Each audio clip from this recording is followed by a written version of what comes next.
Acalorado debate entre Carolina Corcho y Paola Holguín.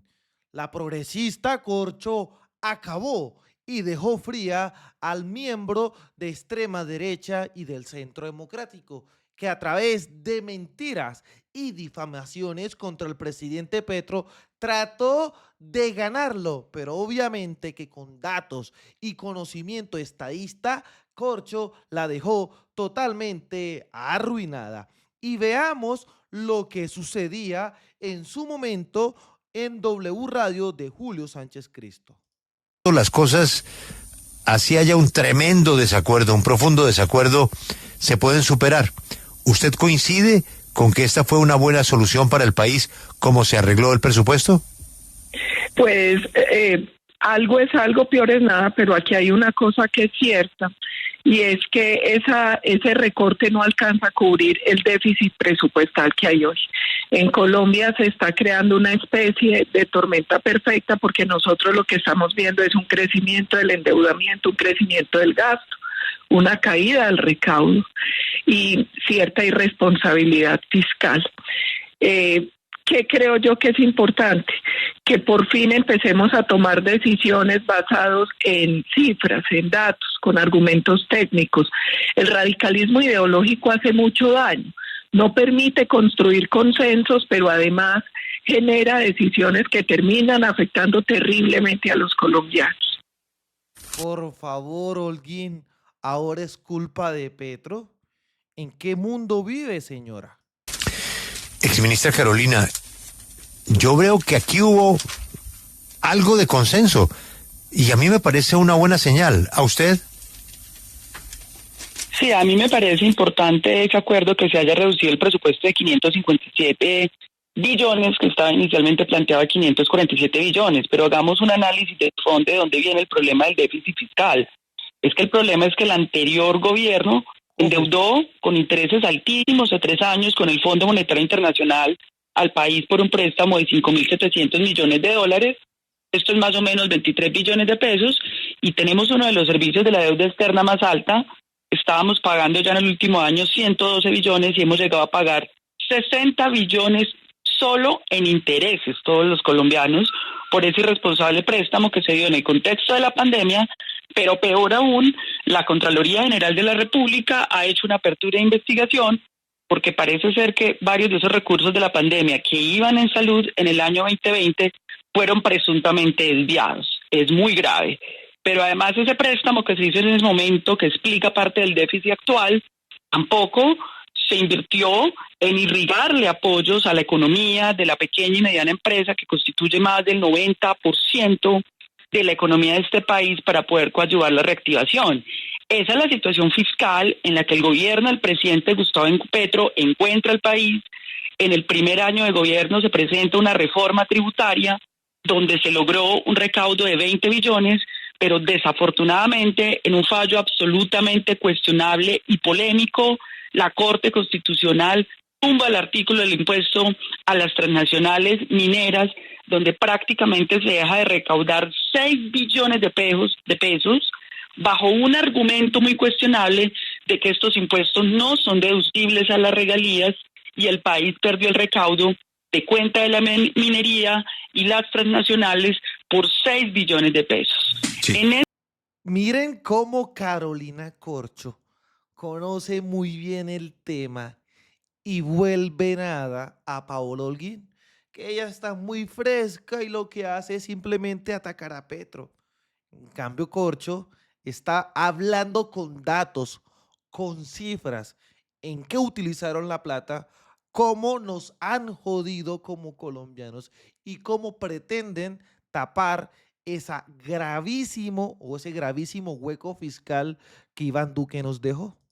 Ese contexto fiscal es que se tiene que discutir esta ley de presupuesto, que llegó a un acuerdo positivo ayer, y la ley de financiamiento que viene. Claro.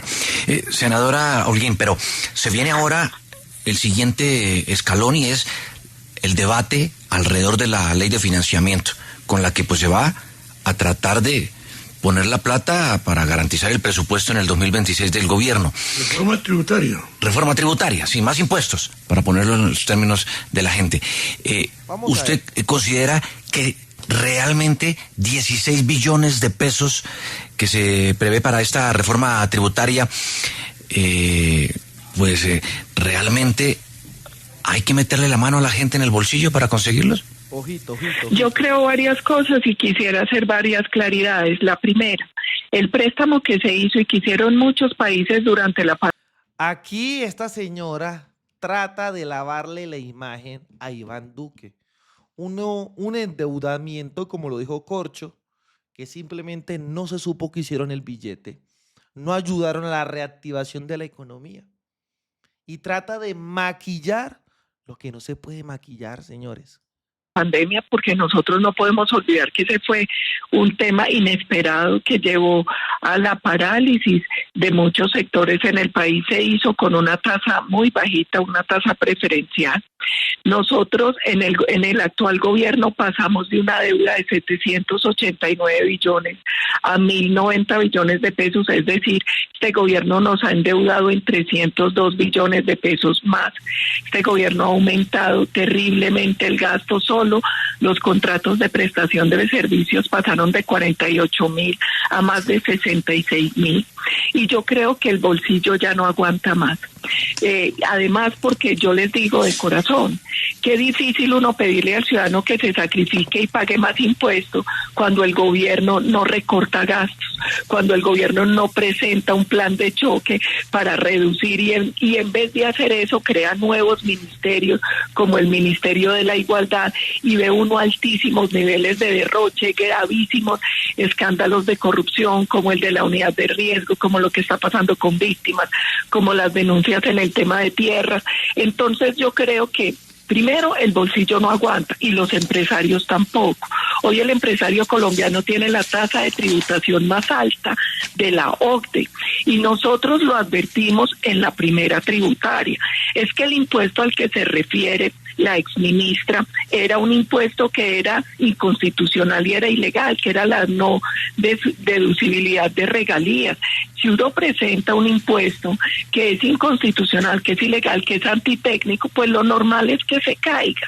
Entonces eso fue lo que pasó. Además, es muy grave la manera en que este sector ha ido asfixiando el tema minero, el tema energético, el sector hidrocarburos, porque es como matar la gallina de los huevos de oro. El gobierno lo que no ha entendido es que está asfixiando los sectores que son grandes aportantes en impuestos, en regalías, y que parte de la salud fiscal de Colombia depende del buen estado de sectores como ese. Doctora Corcho, la misma. Y miren cómo acá en esta parte Corcho le da tremendas clases a Paolo Holguín y le enseña cómo es el funcionamiento del Estado. Pregunta para usted. Bueno, varios argumentos. Lo primero es que el gasto público tiene unas inflexibilidades, senadora. Lo que usted llama contratos de prestación de servicios, gastos de funcionamiento, la mayoría de ellos, el mayor porcentaje de ellos, son constitucionalmente destinados. Usted no puede decir que hagamos recortes del sistema general de participaciones, de las pensiones, de las destinaciones específicas constitucionalmente definidas para los entes territoriales para atender agua, sanidad básica. Entonces allí yo quiero, digamos, que eso sea claro. Lo segundo es que para usted reactivar una economía necesita la inversión pública del Estado. Las políticas de austeridad que ustedes plantean lo que hacen es al final contraer la economía porque el Estado y el gobierno debe estar movilizando la inversión en comunidades energéticas, en la transición energética, en las inversiones en educación, en infraestructura hospitalaria, de educación, que eso genera empleo, en el tema de tierra y agrario, que fue uno de los que creció. El país tuvo un crecimiento en las exportaciones agropecuarias en un 35% que no se habían presentado en Colombia desde el año 1995 o por lo menos esa década de los 90. Tampoco es cierto esa posición que usted dice que es que estamos en un desastre. Las 1.000 empresas más importantes de este país tuvieron ganancias superiores a 150% en el último año, entonces no es cierto pues el desastre que ustedes plantean para el sector privado. Todos los estados del mundo hacen reformas tributarias para generar la igualdad antes y después de impuestos.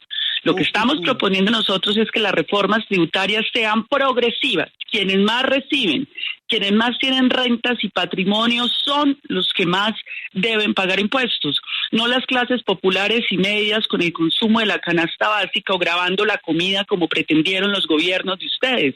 Aquí se está proponiendo impuestos a las transnacionales extractivistas mineras, sí. Por supuesto. Yo lamento profundamente esa contradicción de la Corte Constitucional, pero el daño ambiental y la afectación a las comunidades tiene que ser reparada mediante un tributo por parte de las transnacionales mineras. Sí, sí. Precandidata y senadora Paola Holguín del Centro Democrático, quiero cambiarles de tema a ambas porque el ministro del Interior Armando Benedetti confirmó ayer que la constituyente sí o sí va y que de hecho se están creando ya los comités para convocarla. Quiero preguntarle, senadora Paola Holguín, ¿usted está de acuerdo con convocar una Asamblea Nacional Constituyente y lo haría bajo su gobierno? Varias cosas. Primero, déjeme decir que nada de progresivo es, por ejemplo, el impuesto saludable que quebró tenderos y lo pagan todos los colombianos. Y un montón de cosas. Prometieron que no subía la gasolina y la pasaron de nuevo. Habla del tema de la gasolina, pero le ocultan al pueblo colombiano que dejaron un hueco, ¿no?, de billones y billones de pesos para subsidiar a los más ricos, por favor. 1.000 a 16.000. Bueno, hay una gran discusión y el agro creció no por el gobierno, sino a pesar del gobierno, gracias a temas como la mejor cosecha cafetera, gracias a Dios, que tuvimos este año. Yo creo que en este momento es sumamente inoportuno hablar de constituyentes, porque Colombia hoy tiene un grave problema y es que no hay confianza, porque es un país que ha generado, este es un gobierno que ha generado muchísima incertidumbre, y la incertidumbre termina espantando la inversión y la incertidumbre se paga con sobrecostos, por ejemplo, en el tema de la deuda. Corfi Colombiana hizo un estudio y encontró que la incertidumbre fiscal que ha generado este gobierno le costó entre 11.9 y 14.7 billones de pesos en intereses. Miren las mentiras de esta señora. Incertidumbre con una economía bastante alta. Y nos vamos a dar cuenta la peinada que le mete Corcho. Último año. Yo creo que es inoportuna y si llegan a hacerlo, pues se tiene que hacer de acuerdo al marco constitucional y legal, porque este es un gobierno que todo el tiempo está tensando la institucionalidad y está generando incertidumbre. Eso hace mucho daño. Además, es chistoso ver que hoy quieren constituyente y lo habían firmado y se tomaron fotos y lo aseguraron y le dijeron al país que eso jamás iba a pasar. Una mentira más con la que ganaron elecciones. Yo siento que hoy lo que deberíamos hacer es todos abogar porque se cumpla la Constitución y la ley, y si quieren hacer una reforma, pues se tendrá que hacer bajo el marco que la Constitución misma establece para reformar. Sí, doctora Carolina Corcho, la misma pregunta, ¿constituyente sí o no? Miren la peinada del siglo. Bueno, lo primero es que una Asamblea Nacional Constituyente no rompe el marco legal y constitucional.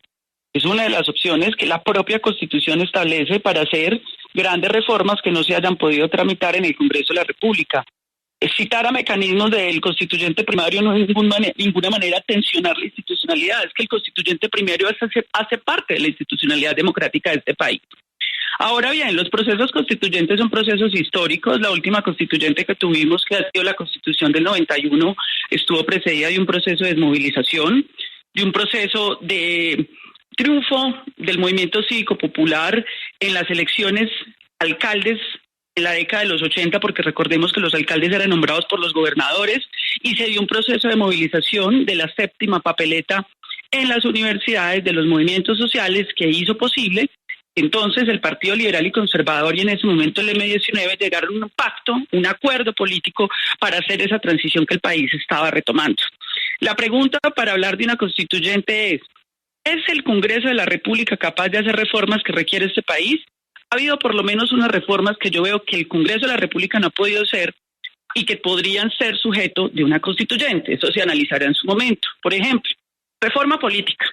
Fue capaz el Congreso de la República avanzar en la reforma política para reformar los propios partidos políticos, para que haya financiación pública, para que sean estructuras democráticas y no sin empresas electorales. No fue capaz este Congreso. Envenenaron la reforma política. Al final solamente iba pasando el artículo del transfugismo para conveniencia de algunos, de todos los partidos políticos, pero no fueron capaces de reformarse. ¿Ha sido capaz el Congreso de la República de hacer una reforma seria a los entes de control, a los mecanismos como se escoge el fiscal general de la Nación? Es que es una distorsión de la institución colombiana que el fiscal general de la Nación sea una terna el presidente de la República. El fiscal tiene que ser un órgano, una persona autónoma e independiente, que llegue por un asunto meritocrático porque está encargado de la persecución penal. De igual manera, la manera como se elige en Colombia el Contralor General de la República, por el Congreso de la República, y de igual manera la Procuraduría. ¿Es capaz? Vamos a tener unas mayorías en el Congreso de la República el próximo año para adelantar esas reformas que son importantes o fundamentales, o así también como una reforma a la justicia. Senadora, estas son preguntas fundamentales que abrirían entonces que si el Congreso de la República y las mayorías que vayamos a elegir en el 2026 no son capaces de asumir esos retos institucionales e históricos del país, pues entonces siempre está la opción institucional y democrática de una constituyente. Senadora, eso es a lo que tanto miedo le tienen los miembros de la extrema derecha, señores. Paola Holguín, quiero que hablemos de esas movidas políticas que se están dando de cara al 2026. Tenemos entendido, para el 15 de octubre se realizará una cumbre conjunta entre el Centro Democrático y Cambio Radical. ¿Cuál es la finalidad de esta cumbre? ¿Ustedes qué esperan al final de esa cumbre? ¿Lograr esa alianza con Cambio Radical? Varias cosas. La primera, solo le quiero recordar a la exministra que los que querían el transfugismo fueron los del pacto. Nosotros votamos contra el transfugismo y a uno no le puede chocar el Congreso cuando es un contrapeso que tiene que ser independiente y no tiene por qué aprobarlo todo, tiene que dar el debate. Es que así como el Ejecutivo representa a la ciudadanía, pues el Congreso también, y lo normal es que unos proyectos se aprueben y otros no, y los que sienta el Congreso que son inconvenientes para Colombia, pues no tendría por qué pasarlos. Nosotros vamos a tener esa reunión con Cambio Radical, que es un partido que también se declaró en oposición. Nosotros somos oposición desde el primer momento de gobierno, porque para nosotros es muy importante el diálogo y lograr construir consensos de cara a lo que viene en Colombia, de cara a los proyectos que actualmente se están debatiendo y a lo que va a ocurrir en el 2026. Pero yo también quiero resaltar que hace ya varios meses nosotros estamos haciendo un ejercicio súper bonito, que son unos conversatorios ampliados donde participamos muchos candidatos de muchos sectores buscando llegar a unos mínimos comunes para una plataforma de cara a Colombia en el 2026, una plataforma alternativa que desde la sensatez y no desde el radicalismo ideológico permita construir soluciones reales a los dolores que tienen hoy los colombianos, al problema de salud, al desastre que provocó este gobierno en el tema de salud, a la dificultad. ¿Desastre? Por favor, si ni siquiera han aprobado la reforma a la salud, ¿a quién engañan? Que ha generado en el tema de seguridad, a todo este asunto de la incertidumbre económica, de la caída de la inversión extranjera, del deterioro de sectores como el sector minero energético, para buscar salidas a una verdadera revolución social con un nuevo modelo educativo, con un modelo que permita más flexibilidad, que permita una mayor formalización laboral, porque no basta decir que cae el desempleo, pero cae porque han salido más de 2 millones de colombianos sin tiquete de regreso y porque ha crecido la informalidad. Entonces, la idea que nosotros tenemos es un gran consenso nacional alternativo a las políticas del actual gobierno para poder solucionar de verdad los problemas de los colombianos. De verdad, qué ridículo. Ella es la senadora Paola Holguín, quiere ser presidenta de Colombia y le agradezco. Doña Paola, volveremos a hablar. Muchas gracias. Feliz mañana. Muchas gracias, señor Julio, a usted y al equipo. Exministra, yo le tengo una última pregunta. Aquí, en estos micrófonos, hace 2 días, Gustavo Bolívar dijo que él no le jala con Daniel Quintero a nada. Ni a encuesta, ni a consulta, a nada. A nada. ¿Usted le jala a Daniel Quintero? Bueno, lo primero es que a lo que yo le jalo es a una consulta popular democrática, donde por voto popular, que esa es la aspiración que tenemos, que los jueces de la República nos den la razón y el Consejo Nacional Electoral no consume un golpe a la democracia que en este momento se está fraguando en Colombia al impedir nuestro derecho a la asociación política y a la participación, negando la personería del pacto histórico y en ese caso poniendo en riesgo y haciendo un daño irremediable contra la democracia, obstruyendo nuestra participación. Esperamos que en las próximas horas, entre hoy y mañana, las instituciones del país reaccionen para que no se frague este año. Y en eso es en lo que yo estoy comprometida, en participar en una consulta popular democrática abierta, donde sea la ciudadanía quien escoja el candidato o la candidata del pacto histórico, organice las listas al Senado de manera democrática y las listas a la Cámara, porque necesitamos renovar ese Congreso de la República. Nosotros en ningún momento estamos hablando de cerrar el Congreso de la República, que no sea un contrapeso, pero aquí no podemos seguir teniendo unas mayorías congresionales notarias de las EPS sin independencia o notarias de los fondos privados de pensiones. Aquí necesitamos unas mayorías congresionales comprometidas con los intereses de las mayorías del país, de las clases populares, medias, de los ciudadanos del común del país, y por eso necesitamos avanzar en ese proceso de consulta popular para renovar ese Congreso de la República. O sea que dio clases, sopa y seco, Carolina Corcho. Una consulta de los 5 candidatos del pacto histórico, una consulta solo de los candidatos donde participaría Daniel Quintero. Usted a esa consulta no le jala, no por Daniel Quintero, sino porque no le jala a esa consulta, sino quiere una consulta de todos. No, nosotros ya tenemos un acuerdo político, son 2 consultas. Hay una consulta el 26 de octubre del pacto histórico, ahí está inscrito Daniel Quintero. Hay un elemento, es que hay principios universales de la civilización que son el debido proceso y la presunción de inocencia. Él tiene una imputación de cargos por corrupción por hechos no menores. El llamado que yo siempre le he hecho a él en público, en privado, es que él decía que se iba a enfrentar los 2 procesos, porque enfrentar un proceso de candidatura presidencial cuando tienes una audiencia de imputación por cargos de la gravedad, pues es una cosa muy difícil. Eso lo tiene que decir él, porque eso ciertamente genera una distorsión en el debate público del pacto histórico, donde deberíamos estar discutiendo nuestras propuestas, y lo de Daniel resulta muy ruidoso por esa imputación que él tiene. Eso lo tiene que decir y yo lo he llamado a él a la reflexión. Pero nosotros vamos a una consulta del pacto y luego la candidata que sea elegida y por voto popular abierto iría a una nueva consulta con otras fuerzas políticas también de la coalición del presidente Gustavo Petro, llamado Frente Amplio, y de ahí sale la candidata o candidato único para la primera vuelta presidencial. Ese es el acuerdo. Uy, señores, ahí está cómo Carolina Corcho le da tremendo paseo a Paolo Holguín, que están bastante asustados porque no encuentran en este caso cómo poder derrotar al progresismo en Colombia. Así que, colombianos, los invito a que me dejen en los comentarios lo que piensan al respecto de todo esto. Desde la Tierra del Trueno, desde el Catatumbo, haciendo resistencia, construyendo paz y buscando reconciliación, soy Libremente aquí. Las cosas como son. Nos vemos en un próximo capítulo. Hasta pronto.